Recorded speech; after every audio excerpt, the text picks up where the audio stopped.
मुझी तरफा अस्सलामु अलैकुम। सबका पहिरीं त मां थोराइतो आहियां अवां मुअज़्ज़िज़ महिमाननि जो सिंध जे मुख़्तलिफ़ इलाइक़नि मां पंधु करे असांजे हिन ॻोठ जी नंढड़ी औताक में असांजे हिन बाबा जी सालगिरह जे प्रोग्राम में शरीक थिया आहियो। जीअं त अव्हांखे ख़बर कोन हूंदी त मां हाशिर अल्तमश उर्फ़ गुलफ़ाम टिबाई यानी महर टिबाई जो फ़र्ज़ंद आहियां ऐं मूं लाइ हिन खां वधीक ख़ुशकिस्मती छा थी सघिजे जो मां हिकु सिंध जे एॾे वॾे नाले जो पुटु आहियां। मां अल्लाह ताला जो शुक्र अदा कंदो आहियां त अल्लाह ताला मूंखे बाबा साईं मुंहिंजा वालिद नसीब करे हिकु अता नेमत अता कई आहे जिन असांजी तरबियत में काई कमी न छॾी आहे ऐं उन्हनि असांजी ज़िंदगी खे हिकु मुख़्तलिफ़ रंग ॾियण जी कोशिशि कई आहे। पर जेके कमी पेशियूं या ग़लतियूं चइजनि असां में हूंदियूं त उहे असांजे सिखण जे अमल जी ग़लतियूं हूंदियूं, बाबा जी तरबियत में खोटाई न हूंदी।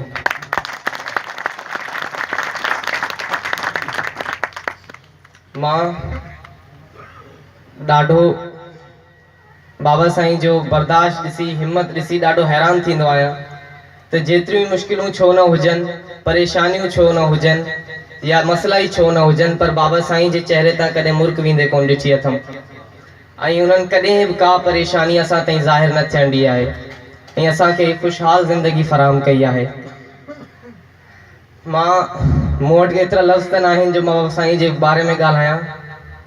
सो बाबा साईं असांखे चवंदो आहे त तव्हां पंहिंजी ज़िंदगी में आसाइश परस्ती खां दूरि रहो, जेका हुननि असां में ॻाल्हि विझी ऐं असां उन ॻाल्हि जो ॾाढो शुक्र कंदा आहियूं त बाबा साईं असांखे आसाइश परस्ती खां दूरि रखियो आहे।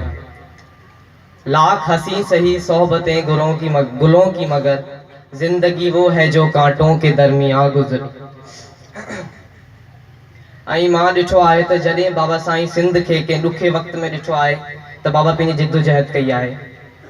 मूंखे हिकु यादि आहे त वेझर में ई अॼु खां कुझु महीना अॻु नवाब वली मोहम्मद जे नंढे ॻोठ में गवर्नमेंट स्कूल जे ॿारनि लाइ वेहण लाइ बेंचिस न हुयूं ऐं उन्हनि जे वेहण लाइ गर्मी में पखा न हुया। जिन ॿारनि वटि इहे ई बेसिक फैसिलिटीज़ न हूंदियूं त उहे ॿार छा पढ़ी सघंदा। सो बाबा साईं खे जॾहिं इन ॻाल्हि जी ख़बर पई या बाबा जे दोस्तनि खे ख़बर पई त बाबा साईं सिंध जी घिटियुनि में हली मंझंदि जी गर्मी में उन्हनि ॿारनि लाइ चंदो जमा करे ऐं उन्हनि खे उहे सहूलियतूं फ़राहम कयूं आहिनि। सो मां इन ॻाल्हियुनि ते एतिरो त फ़ख़्रु कंदो आहियां। सो मां एतिरे वॾी दिलि ऐं हिमत वारे इंसान जो पुटु आहियां। बहरहाल इहे ॻाल्हियूं त खोड़ सारियूं आहिनि जेके मां बयानु कंदुसि या तारीफ़ बयानु कंदुसि त राति गुज़री वेंदी।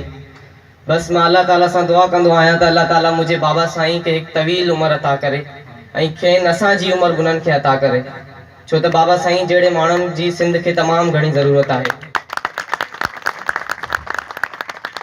ऐं बाबा साईं जे ईंदड़ हर साल खे ख़ुशहाल बणाए। आख़िर में मां उर्दू जूं ॿ सिटरूं चई पंहिंजी जाइ वठंदुसि। बचा रखा है जो मौसमों की शिद्दत से, बचा के रखा है जो मौसमों की शिद्दत से, ये मेरे बाप की दस्ते दुआ का साया है। वॾी महिरबानी तव्हां दोस्तनि जी।